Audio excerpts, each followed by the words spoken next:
Alhamdulillahirabbil alamin arrahmanir rahim maliki yaumiddin iyyaka na'budu wa iyyaka nasta'in ihdinash-shiratal mustaqim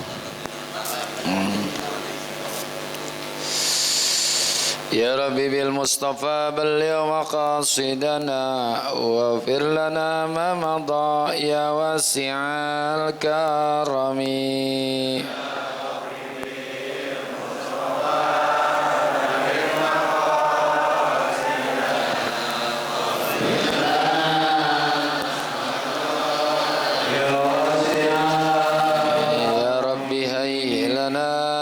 amrina rasyada waj'al ma'unatakal husna lana madada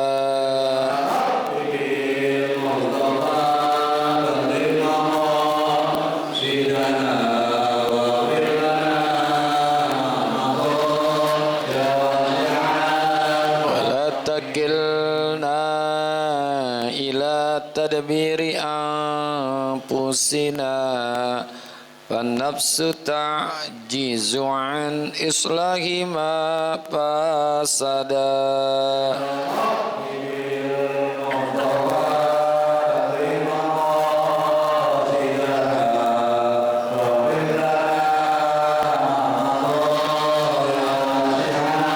antal alimu wa qad wajjahtu ya amali ila rajai ka wajhan sailan wa yada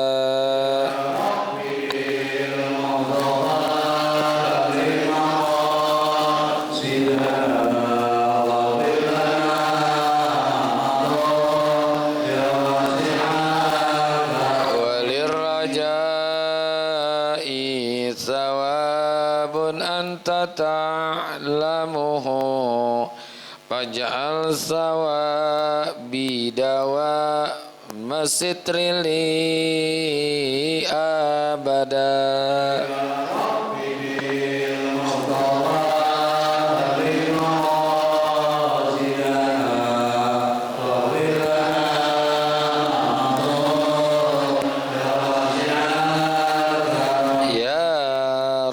bil Mustafa balligh ziyaratana fil masjidin nabawi wal masjidil harami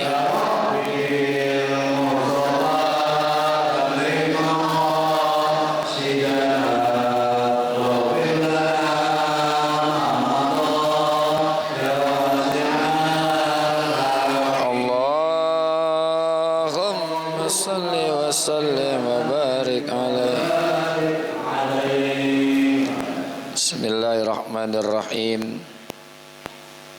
Alhamdulillahilladzi ja'ala ta'limana ta'liman mubarakan fi tuli hayatina wa ja'alahu sababan li husnil khatimati fi akhir umrina. Salatu wassalamu ala Taha Muhammadin sayyidina wa ala alihi wa sahbihi humul fudala'i wal kurama. Amma ba'du, ma'asyiral muslimin wal muslimat, hadirin bapak-bapak, hadirat ibu-ibu, jamaah majlis ta'lim ukhuwah islamiyah yang semoga kita semua dimuliakan Allah subhanahu wa ta'ala.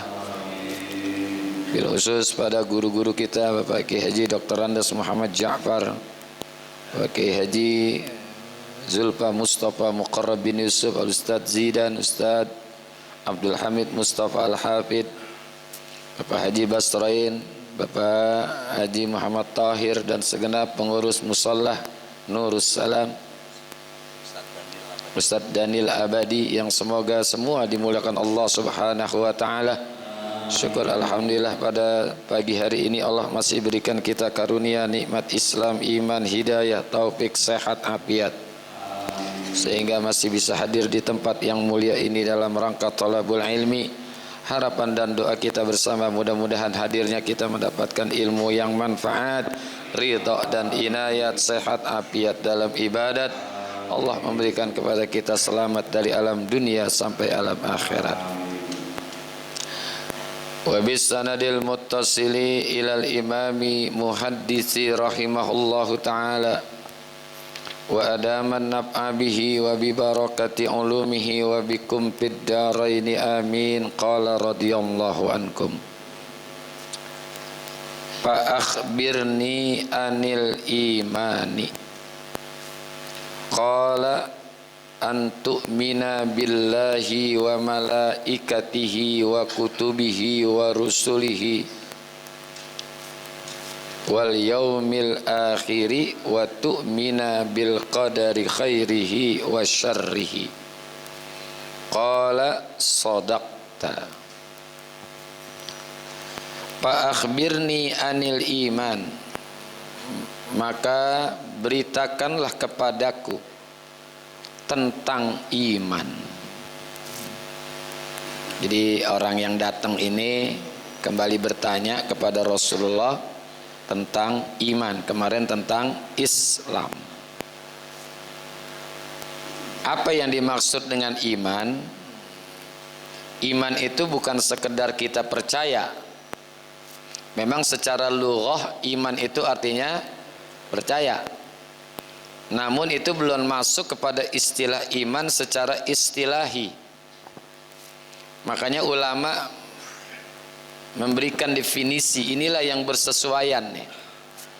Yang disebut dengan iman itu adalah iqrarun bil lisan wa tasdiqun bil qalbi wa amalu bil arkan. Iman itu harus diucapkan, ikrar, diikrarkan dengan lisannya. Yang kedua, wa tasdiqun bil qalbi, merasuk ke dalam hati, menjadi keyakinan. Wa amalu bil arkan, dan mengejawantah dalam bentuk perbuatan. Itulah yang dimaksud dengan iman. Jadi iman itu harus diikrarkan. Kalau nggak diikrarkan belum jadi iman. Dan yang kedua harus merasuk ke dalam hati, menjadi jiwa di dalam hati orang itu, dan dipraktekkan atau mengejawantah dalam bentuk perbuatan. Kalau sekedar iman itu artinya percaya, nah contoh nanti nih ya, iman kepada Allah nih, ya kita baca. Makanya Nabi jawab, kita sih sebetulnya apal sih hafal. Rukun iman itu apal. Kalau kita tanya berapa rukun iman, jawabannya 6. Percaya kepada Allah, percaya kepada malaikat, percaya kepada kitab, percaya Rasul, dari kiamat, percaya kepada qada dan qadar. Hafal sih hafal, ya. Namun adakah komitmen kita di dalam kita mengimani? Apa itu komitmen ya? Keterikatan jiwa kita terhadap apa yang kita yakini, responsibility. Nah, kalau bahasa keren namanya responsibility, tanggung jawab kita terhadap apa yang kita imani. Jadi iman itu bukan sekedar percaya, harus merasuk ke dalam hati, ya. Contoh iman yang pertama adalah antu'mina billah, mengimani Allah. Kita mengimani Allah bukan sekedar kita percaya Allah itu ada, Allah yang menciptakan langit dan bumi. Kalau kita sekedar percaya Allah itu ada, Allah yang menciptakan langit dan bumi, sesungguhnya Abu Jahal, Abu Lahab udah tahu duluan. Kan diberikan informasi di dalam Al-Quran tuh oleh Allah. Wala in sa'altahum man khalaqas samawati wal ar la yaqulunallah. Seandainya kalian bertanya kepada orang-orang kafir, para penyembah berhala, siapakah yang menciptakan langit dan bumi? Allah mengatakan mereka akan menjawab dari dalam hati mereka bahwa yang menciptakan langit dan bumi ini adalah Allah. Abu Jahal juga tahu patung yang dia sembah, jangankan mencipta, rubuh aja nggak bisa bangun sendiri. Abu Lahab juga tahu patung yang dia sembah, jangankan nyembuhin orang sakit, diberakin burung aja nggak bisa bersihin. Tapi kenapa dia masih percaya kepada patung segala macam? Karena mengikuti nenek moyangnya yang mengatakan bahwa patung itu memiliki kelebihan. Maka buat kita tidak sekedar percaya Allah itu ada, Allah yang menciptakan langit dan bumi. Kita percaya Allah itu ada, Allah yang menciptakan langit dan bumi. Allah juga yang punya, Allah juga yang ngatur, dan Allah yang memiliki kesempurnaan sifat. Dan kehendak Allah itu bersifat absolut.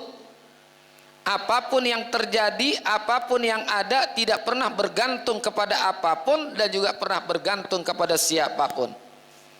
Dan kekuasaan Allah tidak ada orang yang bisa menghalangi. Itu baru namanya iman. Jadi kita harus yakin Allah ada, Allah yang menciptakan langit dan bumi, Allah juga yang punya, Allah juga yang ngatur, Allah yang memiliki kesempurnaan sifat. Dan kehendak Allah itu tidak pernah bisa dihalangi oleh apapun, dan keberadaan apapun dan terjadi apapun semua atas kehendak Allah, tidak pernah bergantung kepada apapun dan juga kepada siapapun. Ini kadang-kadang kita nih, iman kita udah benar tapi prakteknya yang kadang salah. Keyakinan kita sudah benar tapi prakteknya salah. Ucapan dengan perbuatan tidak bersesuaian, tidak ada kesesuaian antara apa yang diucapkan dengan apa yang dilakukan. Ucapannya iyyaka na'budu wa iyyaka nasta'in, tapi prakteknya iyyaka na'budu wa dukun nasta'in. Nggak sedikit orang yang Tuhannya Allah tapi datang ke rumah dukun, ada? Ya, mau kaya datang ke rumah dukun, dukun sendiri rubahnya mau rubuh. Rumah tangga berantakan, datang ke rumah dukun, dukun sendiri ditinggal lari sama bininya. Dia katakan dukun punya kelebihan, punya kekebalan. Ya. Jangankan kita katakan dukun itu mengetahui sesuatu yang gaib, Nabi sendiri itu dalam Al-Quran tuh, ya. Walau kuntu a'lamul ghaib lastaksartu minal khair wa ma massaniyassu. Di dalam Al-Quran diabadikan, walau kuntu a'lamul ghaib, seandainya kata Nabi aku mengetahui sesuatu yang gaib, lastaksartu minal khair, pasti aku akan mendapatkan kebaikan yang banyak, wa ma massaniyassu, dan aku tidak akan mendapatkan kecelakaan. Buktinya Nabi ketika perang luka nggak kebal Nabi. Oh, ada memang orang yang katanya bisa terbang, tapi lihat dulu, kalau dia orang soleh itu namanya karomah, tapi kalau dia orang yang tidak soleh itu namanya istidraj. Ada perbedaan antara white magic dengan black magic. Oh, ada white magic, ada black magic. Nah, itu baru namanya iman. Ucapan kita kadang-kadang tidak bersesuaian dengan kebenaran, dengan apa yang kita lakukan. Ucapannya Allahus Somad, paseh Allah tempat bersandar, tapi nyatanya sandarannya bukannya Allah, tapi sandarannya makhluk. Mestinya kita jadikan sandaran satu-satunya hanya Allah. Kita yang hina datang kepada Allah yang maha mulia. Kita yang fakir datang kepada Allah yang maha kaya. Ini ucapan kita nggak bersesuaian. Allahus Samad, Allah ya tempat kita bersandar, tapi praktek hidupnya sandarannya bukannya Allah, tapi sandarannya makhluk. Kejadiannya banyak. Coba nih, kalau di rumah kita ada kupu-kupu, kita suka bilang apa? Ada tamu. Memang setiap ada kupu-kupu bakal ada tamu? Telinga kita bunyi yang sebelah kanan nging, ada yang ngomongin kita. Emang kita selebritis? Mata kita bunyi kedutan, dut apa tuh? Telapak tangan kita gatal. Telapak tangan kita gatal, apa kita bilang? Datang buat duit. Siapa yang mau ngasih? Saya nih kalau selesai ceramah, selesai ngajar, telapak tangan saya gatal, pantas.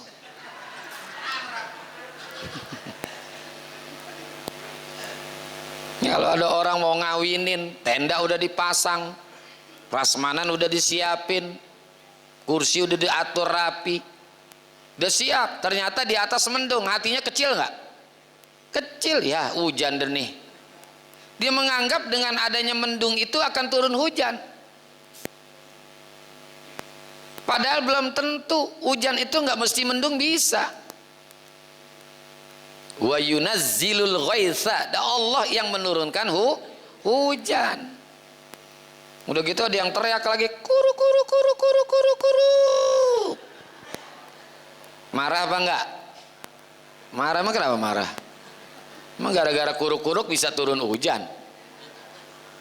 Nih, kita biar percaya kepada Allah itu benar-benar Allah itu kita jadikan keyakinan, jadikan kita sandaran. Kita yang lemah datang kepada Allah yang maha perkasa, kita yang miskin datang kepada Allah yang maha kaya, kita yang hina datang kepada Allah yang maha mulia.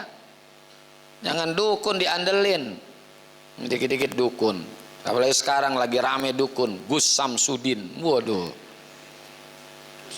Nah, ini nih, makanya keyakinan kita kepada Allah harus betul-betul. Kita jadikan Allah itu sembahan kita satu-satunya. Kita tidak pernah menyembah. Makanya ucapan kita la ilaha, tidak ada Tuhan yang pantas disembah illallah, kecuali hanya Allah. Nih, harus yakin benar-benar ya, yakin. Begitu juga wa malaikatihi, dan kepada malaikat. Kita harus tahu malaikat kalau hafal sih hafal kita, Jibril, Mikail, Israfil segala macam, ya kan? Munkar, Nakir, Rokib, Atid, Malik, Ridwan. Tapi kita sudah kenal, namun kita tidak yakin bahwa malaikat itu betul-betul memiliki hal apa yang tidak diberikan oleh Allah kepada manusia dan hanya diberikan hanya kepada malaikat. Tugas-tugas mereka ada. Itu hanya sebagian saja disebutkan malaikat 10 yang wajib kita kenal. Tapi sesungguhnya malaikat itu jumlahnya lebih banyak daripada manusia. Ada malaikat yang paling tinggi di kedudukan namanya malaikat Jibril yang disebut dengan Sayyidul Malaikah, panglimanya dari seluruh para malaikat. Bahkan nama-nama malaikat itu boleh kita ambil untuk nama anak-anak kita tuh. Jibril. Dulu ada pemain bola dari Prancis namanya Jibril Cisse. Ya, Gabriel. Nah, ya itu boleh kita ambil nama-nama, asal jangan Israel. Nama anak namanya Israel. Ntar waktu kakeknya lagi ngap-ngapan dipanggil Israel, panggil Israel. Nih malaikat punya tugas, la ya'sunallaha ma amarahum wa yaf'aluna ma yu'marun. Manusia yang makhluk yang paling taat nggak lain, satu malaikat. Makanya malaikat kalau dia masuk sorga itu bukan satu pertanyaan besar. Kenapa malaikat itu masuk sorga? Ya pantas, karena malaikat itu nggak punya nafsu. Malaikat itu nggak punya nafsu, cuma Allah berikan akal kepada malaikat. Malaikat laki apa perempuan? Laki bukan, perempuan bukan, banci juga bukan. Jadi apa namanya? Ya malaikat.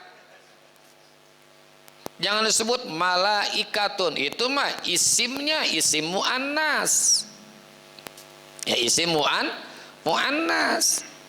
Di sini juga disebutin istala alaina rajulun.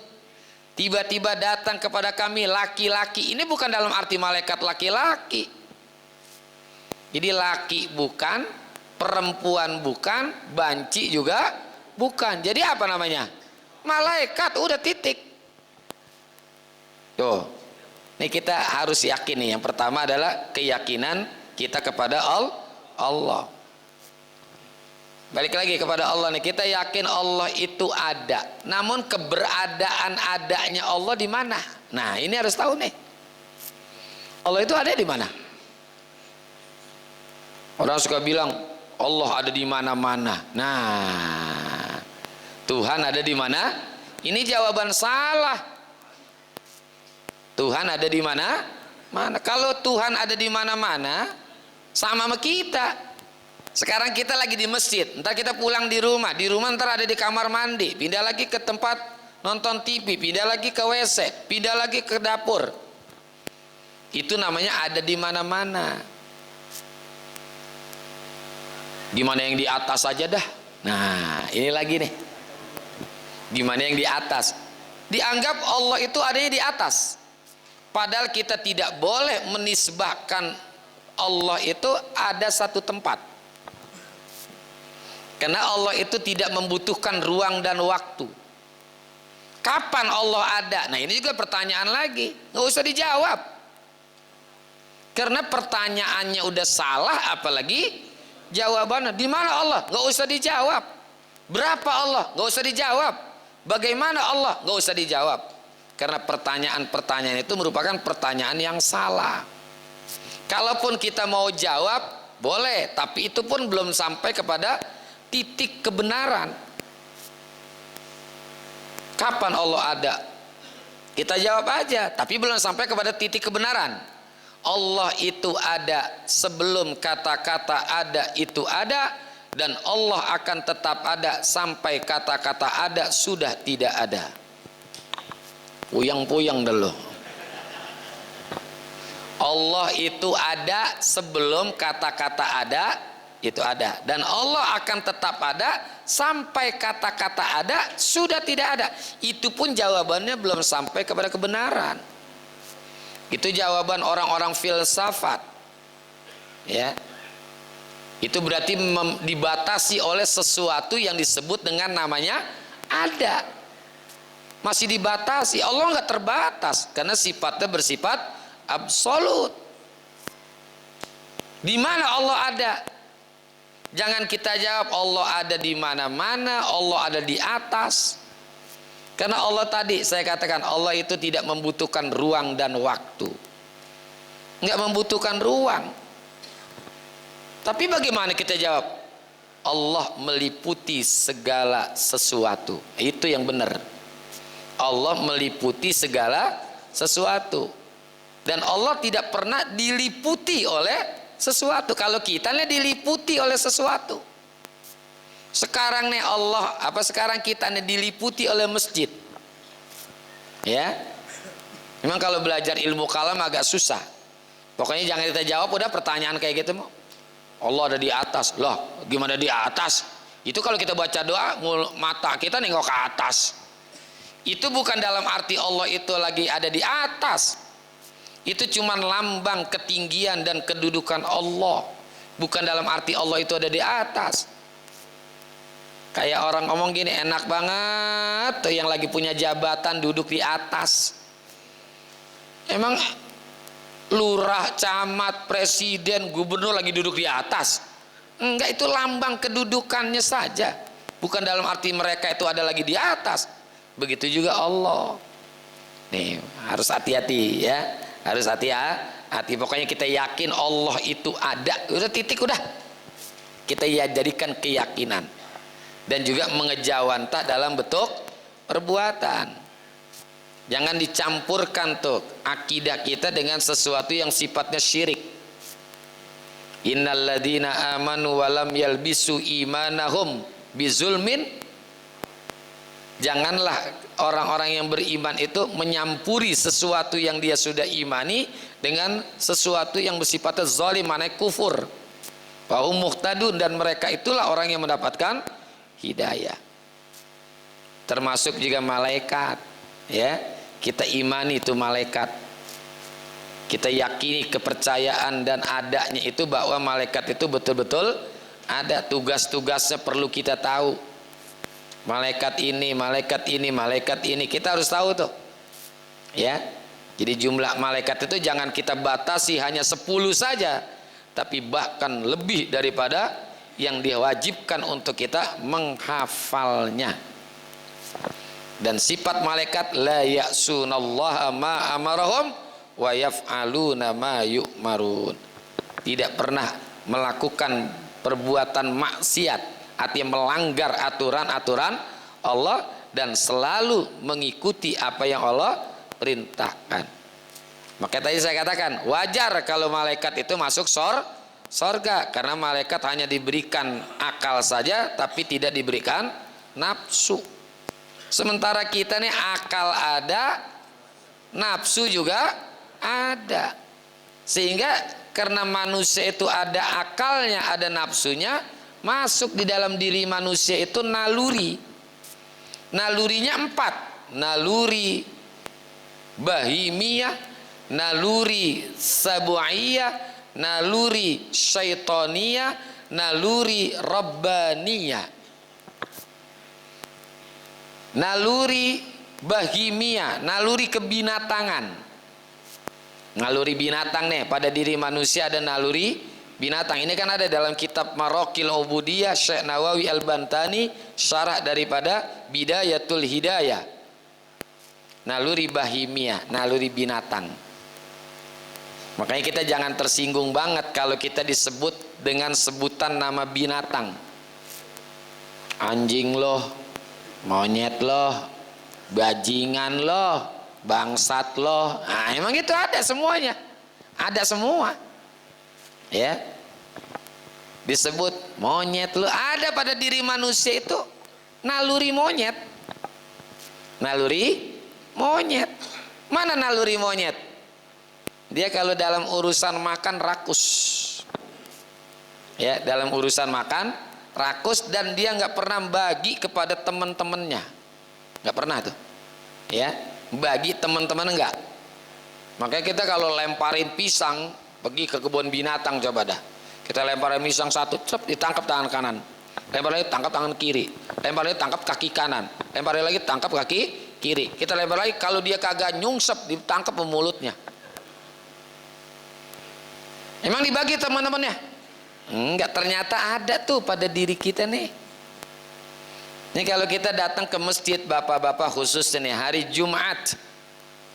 Hari Jumat itu kita datang sholat Jumat ke masjid. Nih di kantong kita ada duit 100.000, 50.000, berapa lagi?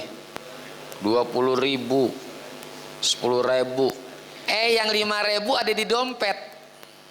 Yang kita keluarin masukin kotak yang mana? Padahal kan ini gampang ini ya. Kita ambil yang dari mana?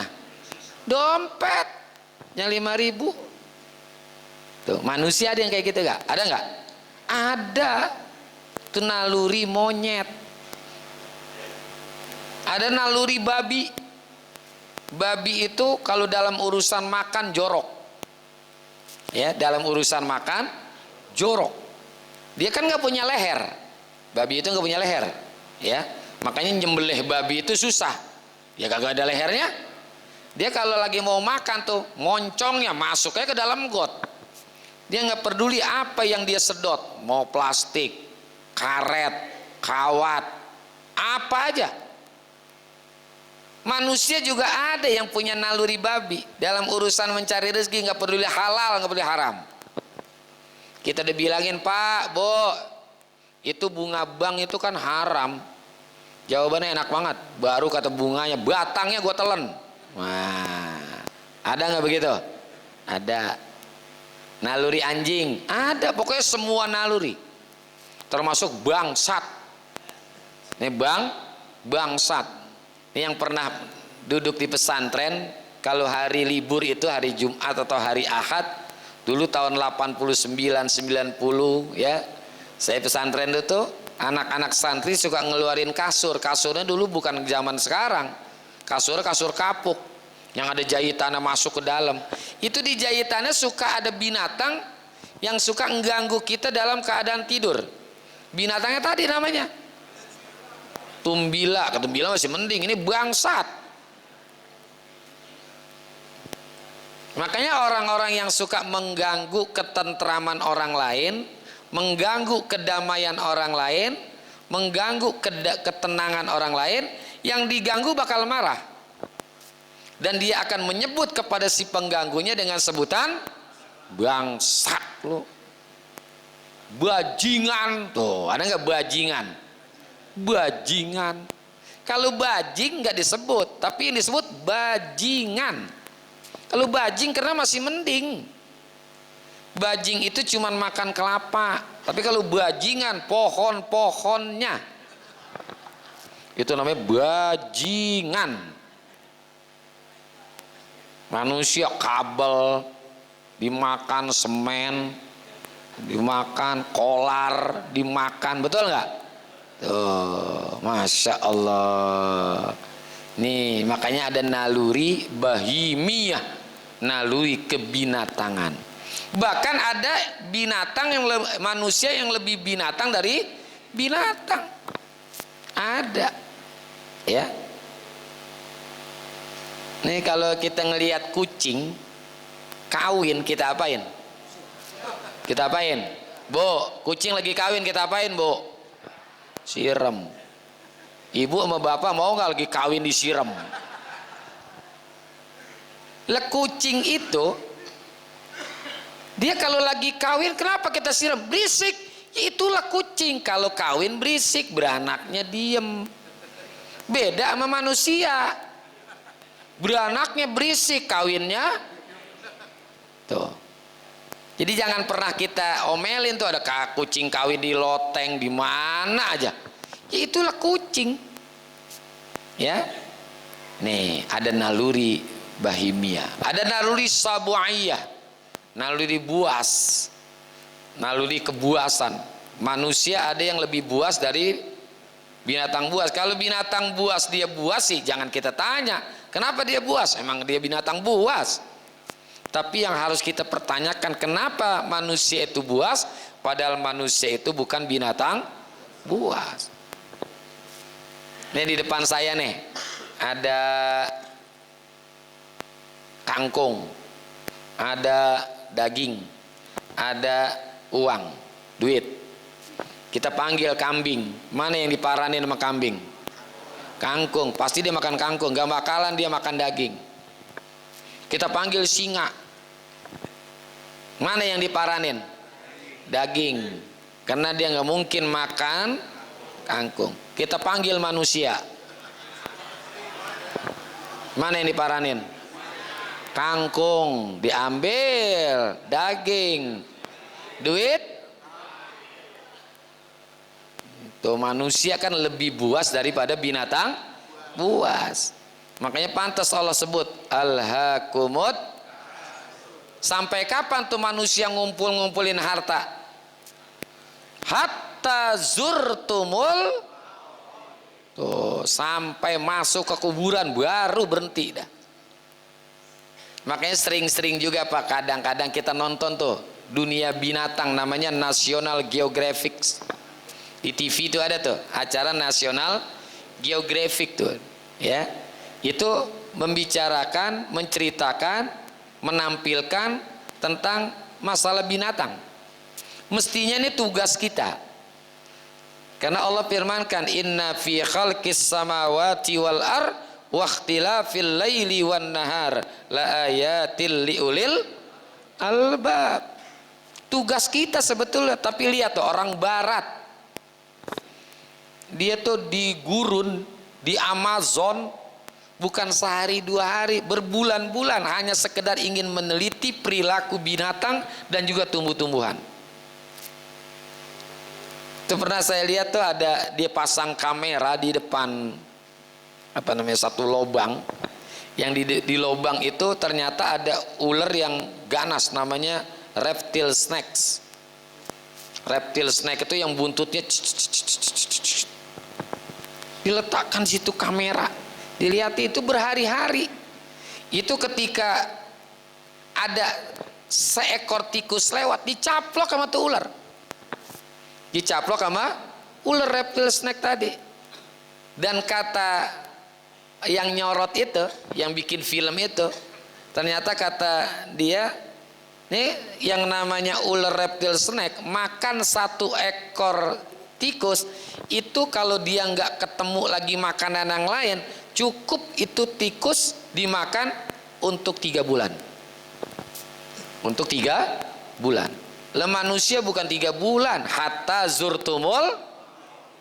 Berarti kan lebih buas daripada binatang buas. Kalau binatang bunuh sesama binatang wajar, manusia ya kan bunuh sesama manusia, ini kan harus kita tanya ya. Dari Sambo ya, bukan dia juga sih termasuk emang ya. Bahkan ada yang manusia yang lebih binatang dari binatang. Saya nggak pernah ketemu ayam jago merkosa ayam pitik. Ada yang pernah nemuin nggak ayam jago memperkosa ayam pitik? Tapi ada nggak manusia kakek-kakek merkosa anak kecil? Ada nggak? Nggak pernah ketemu juga saya ada ayam jago kawin sama ayam jago. Pernah ketemu? Nggak pernah ketemu. Tapi ada nggak manusia laki kawin sama laki? Tuh, gitu. Ini nih ada naluri sabu'iyah, ada lagi naluri syaitaniyah, naluri setan. Oke, orang suka dipanggil setan lo, karena memang ada di dalam diri kita ini naluri syaitan. Sampai ada manusia juga yang lebih setan dari setan. Setan itu masih mengakui eksistensi atau keberadaan Allah, masih mengakui dia. Rabbi anzirni ila yaumi yub'atsun, ya Tuhan tangguhkanlah kematianku sampai mereka dibangkitkan. Depannya Rabbi, itu artinya setan itu masih percaya adanya Allah. Tapi ada manusia yang bukan saja tidak percaya adanya Tuhan, tapi manusia itu ngaku sebagai Tuhan. Siapa tuh?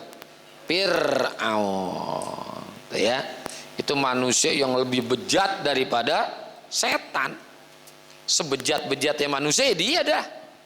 Kalau setan masih ngakuin adanya Tuhan ya, bukan dalam arti dia baik, bukan ya, tapi ada manusia yang lebih gila, lebih bejat daripada setan, yaitu Fir'aun.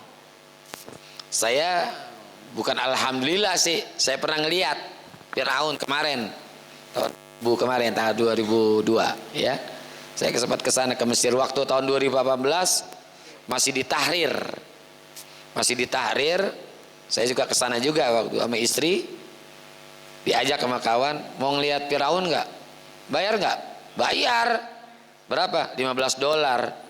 Saya bilang ogah, ngelihat orang bejat aja bayar. Ngelihat orang bejat bayar. Kemarin gratis bareng sama anaknya Ustadz Thohir ya. Itu kelihatan begitu. Bahkan saking istrinya itu disayang oleh Allah. Siapa namanya? Siti Asiyah binti Mazahim. Itu Siti Asiyah nggak punya anak dari Fir'aun, nggak punya anak. Kenapa? Karena Siti Asiyah itu belum pernah digauli oleh Fir'aun. Jadi hidup di istana belum pernah digauli oleh Fir'aun. Kan kalau tidur malam berdua, iya tidur berdua memang betul. Tapi di saat malam hari itu jasadnya Siti Asiyah Allah rubah menjadi anjing hitam. Allah sayang kepada hambanya yang solihah, yang taat ibadah, nggak mau tuh dikotori oleh manusia yang durjana seperti Fir'aun. Makanya Allah rubah jasadnya, badannya Siti Asiyah menjadi anjing hitam. Makanya ntar malam kalau kita tidur lihat ke samping, jangan-jangan berubah tuh. Nih Pak, ada naluri syaitoniyah. Nah yang positif naluri robbaniyah, naluri ketuhanan. Tuh, maha pengasih, maha penyayang, itu boleh kita pakai tuh ya. Nama-nama dan sifat-sifat Allah boleh kita tiru. Sifat sayangnya, kasihnya, penyantunnya, rahmatnya, itu naluri Rabbaniyah. Ada manusia yang dermawan ya, ada manusia yang penyantun ya kan. Nah, ini ada naluri Rabbaniyah. Jadi malaikat nih ya, hanya diberikan oleh Allah akal saja, tapi tidak diberikan syahwat. Wa kutubihi, bahwa engkau mempercayai kitab-kitabnya. Kitab yang wajib kita kenal 4: Taurat, Zabur, Injil, Al-Quran. Kitab Taurat Allah turunkan kepada Nabi Musa. Kitab Zabur kita tahu diturunkan kepada Nabi Daud. Kitab Injil Allah turunkan kepada Nabi Isa. Al-Quran Allah turunkan kepada Nabi Muhammad. Namun beda. Kalau kitab Taurat itu dominasi isinya adalah tentang ibadah. Jadi dominasi isi tentang kitab Taurat itu adalah ibadah. Lebih banyak membicarakan tentang masalah ibadah. Kalau kitab Zabur isinya kebanyakan doa. Doa. Ya, doa. Isinya banyak, lebih dominan adalah isinya doa. Makanya dalam Nabi Daud ada doa-doanya tuh. Ya kalau kita baca tuh, Allahumma inni as'aluka arba'an wa a'udzubika min arba'in, itu doanya Nabi Daud tuh. Ya. Wa ammal lawatil lati as'aluka lisanan zakira wa qalban syakira wa badanan sabira wa zaujatan mu'minatan solihatan tu'inuni fi umuri dunya wal akhirah. Itu doanya Nabi Daud. Itu ada dalam kitab Zabur. Adapun yang aku minta adalah lisanan zakira, lisan yang banyak zikir, wa qalban syakira, hati yang banyak syukur, wa badanan sabira, badan yang banyak sabar, wa zaujatan mu'minatan solihatan tu'inuni fi umurid dunya wal akhirah. Aku minta kepada engkau istri yang mukminah solihah, yang bisa membantu diriku dalam urusan dunia dan urusan akhirat. Itu doanya Nabi Daud. Ya. Ada juga permohonan perlindungannya ada. Ya. Makanya ada doa lagi Nabi Daud. Allahumma inni a'udzubika min imra'atin tusyayyibuni min qabli waqtil masyib. Ya Allah, aku berlindung kepada engkau dari seorang istri yang membuat aku ubanan sebelum waktunya aku ubanan. Itu doanya Nabi Daud. Tuh baca tuh Pak, ya. Supaya kita jangan ubanan dulu sebelum waktunya ubanan. Kalau umur 60-70 tahun ubanan sih pantas. Ini umur 20 tahun ubanan, 30 tahun ubanan, berarti istrinya bawel. Jangan-jangan. Tuh baca doa itu tuh. Kalau mau catat terus saya catetin. Dibayar ya. Nah kalau kitab Injil itu didominasi dengan riwayat-riwayat umat-umat terdahulu. Jadi riwayat nabi ini, riwayat-riwayat umat terdahulu. Nah Al-Quran mengumpulkan 3 kitab tersebut. Riwayatnya ada, doa-doa juga ada, termasuk juga tentang masalah ibadah. Itu Quran mengumpulkan. Nih yang harus kita amalkan adalah Al-Quran. Jadi mengimani Quran itu bukan sekedar kita percaya Allah pernah menurunkan 4 kitab, tapi Quran kita jadikan bacaan kita sehari-hari. Ini kadang orang iman kepada Quran, jangankan baca, ngelihat aja kagak. Jangankan baca, ngelihat aja kagak. Quran bulan Ramadan dibaca terus. Begitu habis Ramadan, barangkali sampai hari ini ada orang yang nggak pernah baca Quran nih. Ada nggak? Ada. Quran jadi dipajang